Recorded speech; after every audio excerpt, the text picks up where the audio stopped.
Welcome to week 3. I realized something uncomfortable this week, that my fear is actually tied to my identity.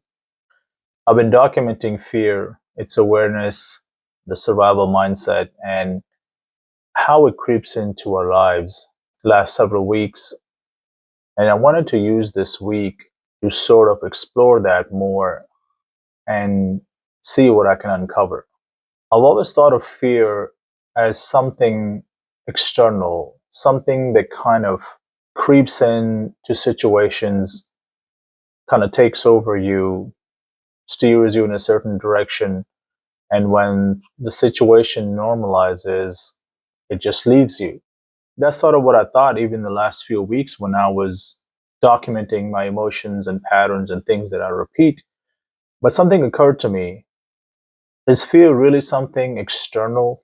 Is it really a visitor that comes in when things get rough and influences what I do, and then once the objective is achieved, it leaves? I don't think it's just acting out of emotions or fear. I think it's more about, if I do this, who am I not anymore? There are versions of myself that I've been protecting for years. The careful version, the version that contemplates and looks at delays as planning, the version that wants to be strategic.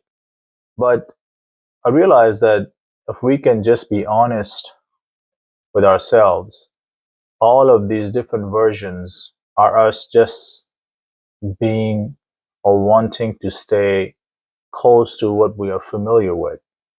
Because I feel that changing your behavior and ultimately your habits is one thing, but changing your identity is something entirely different.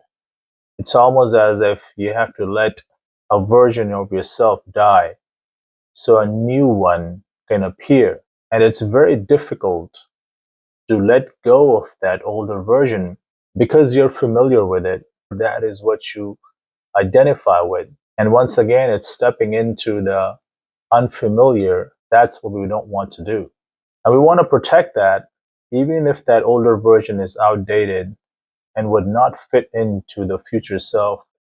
Maybe a lot of the hesitation that I feel, I'm fearful of not, or fearful of doing those things. Maybe it's the fact that I don't want to let go of the older version of myself because I still really don't know what the future is going to look like.